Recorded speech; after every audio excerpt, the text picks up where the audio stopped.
Omucungwa nga bwe ŋŋambye mulungi nnyo.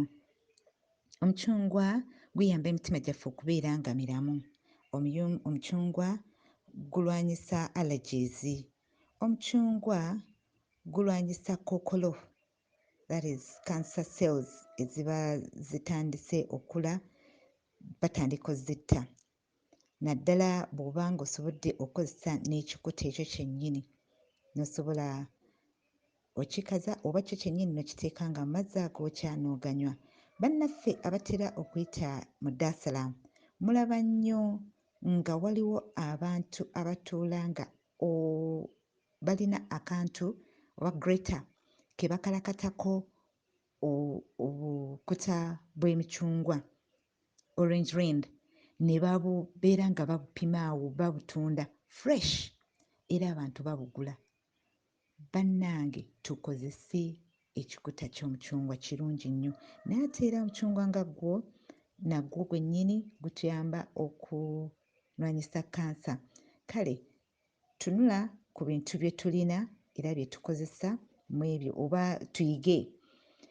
Abatasobola kufuluma bulungi, poor digestion system, ng'era batandise okubeera nga balina heartburn, balina asidi mungi, ate era n'abalala balina embiro oba diarrhea, omucungwa tugulye. Bw'oba tosobodde era okakuta k'omucungwa ako osobola okkateeka mu mazzi agookya ne gawula mpola mpola n'obunywa. Bw'oba wabugratinze ng'obukalakase buteeke mu mazzi nga gabuguma oganywe. Abalina hangover, bannange ekikuta ky'omucungwa cures hangover. Lala tugenda ku weekend ne tunywa nnyo ne tubeera ate nga oyagala odduka ogende ku mulimu enkeera, ne bw'oba nnaku endala kawungeezi oluusi bagenda okwewaamu ne bayitawo nga banywedde nnyo. Bannayikola ekikuta ky'omucungwa okinywe, ojja kubeera bulungi, hangover ojja kulaba ng'eggwaako oba ogwo omwenge omungi ogukuliko. Ekikuta ky'omucungwa kituwa okubeera nga tulina akawoowo akalungi akava mu kamwa kaffe nga twogera ne bannaffe. Bw'onywa akacaayi k'oteekamu ekikuta ky'omucungwa oba gaayako kapiisi katono bwe kati onywa amazzi, ojja kubeera nga olina akawoowo akalungi akava mu kamwa ko. Ate era n'okubeera nga tetufuna bituli mu mannyo gaffe, ekikuta ky'omucungwa kiteekebwateekebwa n'okikaza, emicungwa mingi nnyo nnyo, mubiggyeeko ebikuta ebyo mubikaze mubikolemu ensaano oba obuwunga. Osobola obuteekanga ku toothbrush yo n'okukasenya n'osenyesaako n'obeera ng'amannyo go ogakuuma nga malungi. Ate era omucungwa gulina ekirungo oba kye tuyita vitamin C and vitamin A. Bino nno bituyamba nnyo okulwanyisa ssennyiga n'ebirala bye tuba tulwadde ne other viruses and also germs to boost our immune system. Mu Uganda kati tuwulira Ebola. Weetangire beera ng'oli mulamu. Katuuto abalala babasazeeko. Bannange twetangire okulwalalwala endwadde. Naye ate era n'omucungwa ogwo gwennyini ekikuta kirina ebirala bingi kye bikozesebwa, babiteeka mu bizigo ebirala bye tukozesa okubeera nga tulina ensusu ennungi.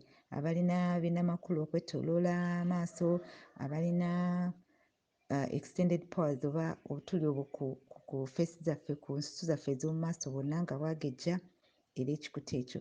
Naye ate ekikuta bwe tubabeera nga tuli bato nga bw'omala okussa ekikuta oba kijje ku mangada ng'ofuuyira munno bw'oti ng'okanyiga ka oil ako ne kavaamu. Emicungwa egyo bagitwala ka oil ako ke baggyeemu ne bakakozesa mu birungo ebirala bye bagattamu ebituyamba, oluusi bakolamu ne capsules. Abantu abali depressed nga ennaku ekuyitiridde tokyasekamu biki ebyo, nga oli awo wenna oli munakunaku oli depressed, ekikuta ekyo kirimu ka oil ako akavaamu ke bakolamu ebyo ebituyamba okubeera nga tuli basanyufu. Kale tofaayo, ekikuta bw'oba okiggyeewo kikamuleko mu maaso go, ojja kulaba ng'otandise okubeera omusanyufu era nga depression ogenda ogiggyawo. Naye ate era ekikuta ekyo kyennyini abalina enkyakya tubagamba kiteeke mu mazzi agabuguma, ebigere byo obiteekemu, ate era okikusse ne ku bigere ebyo, enkyakya nazo zeegobeko kubanga tetutera zaagala nnyo ate era tewali ayagala nkyakya, naye tubeere nga tulina ekigere ekirungi. Abakola ku nsusu, ekikuta ky'omucungwa kyekwate. Naawe alina kabuvubuka, olina akaswako, ekikuta ky'omucungwa kiba kirungi nnyo. Bannange, tukiteekateeka ne tukiteeka mu ddagala erimu, era bangi bakikozesa ne babeera bulungi. Kale bw'oba tunnaba kusimbayo omuti gwa mucungwa, omwaka guno teguggwaako, gwe gy'oli yonna bw'oba ng'olinawo akataka, simbawo omuti gw'omucungwa.